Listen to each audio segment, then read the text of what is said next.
xorriyaddeeda 1999 iyo ilaa imika mar walba cadow soo jireena bay lahayd waxa laakiin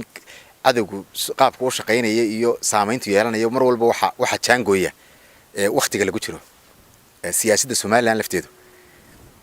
iyo hoggaankeedu sidii yahay lafteedu qayb muhiim ah ayay ka tahay lagdan adag baa runtii aynu kula jiraa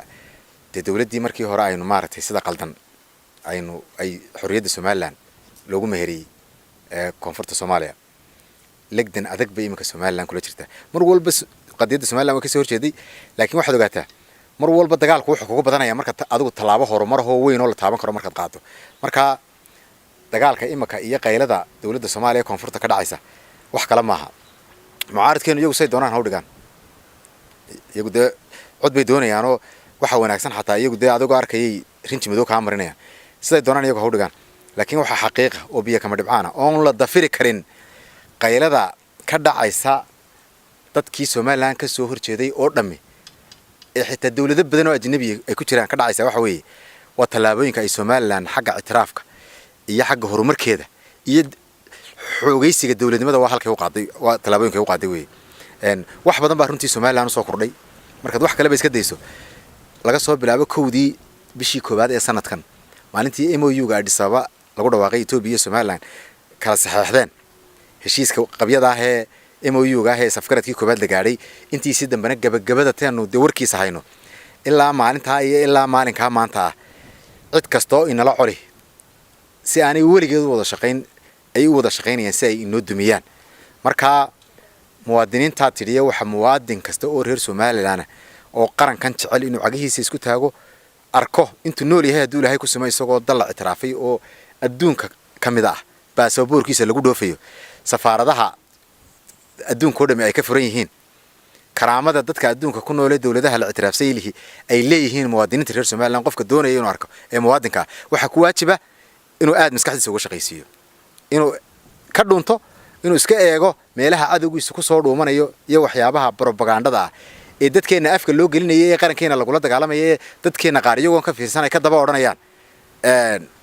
inay ka fiirsadaan kalmadaha dhalinyaradeena afka loo geliyay ay ka daba yiraahdaan iyagoon ka fiirsan waxa kamid ah in aad runtii u dhibsada markan maqlo 3 sanadood baa been loo sheegay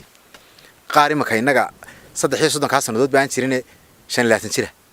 oo jaamacadda ka baxay oo laga yaabo jaamacadda markuu saa uga baxay inuu wadanka shaqo wanaagsan ka helo ka shaqeysto oo gaari wata ayaa koonay been baan loo sheegay adeer mar hadii aad aaminsan tahay adigoo dalkii aad ku dhalatay magaalada aad ku dhalatay oo amaana oo wax ku baratay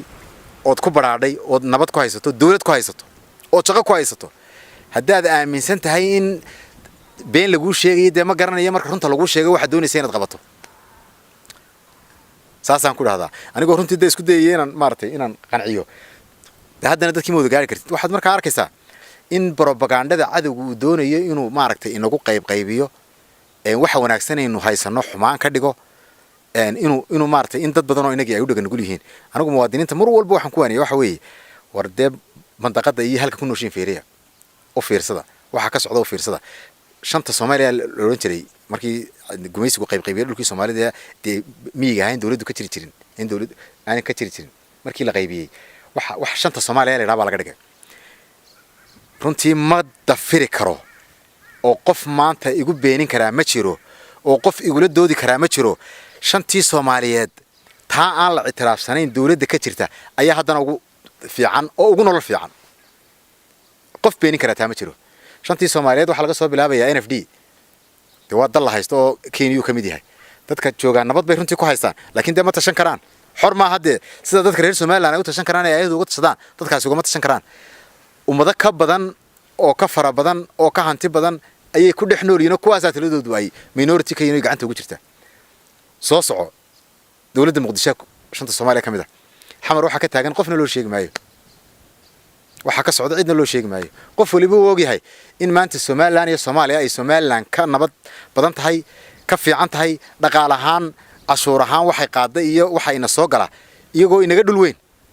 oo inaga dhaqaale badnaan lahaa haday dawladdu hagaagsanaysan inaga maanta ka dhaqaale badan sababtuna wax kale ma aha dawladnimadeeni baa effective shaqeynaysa inaga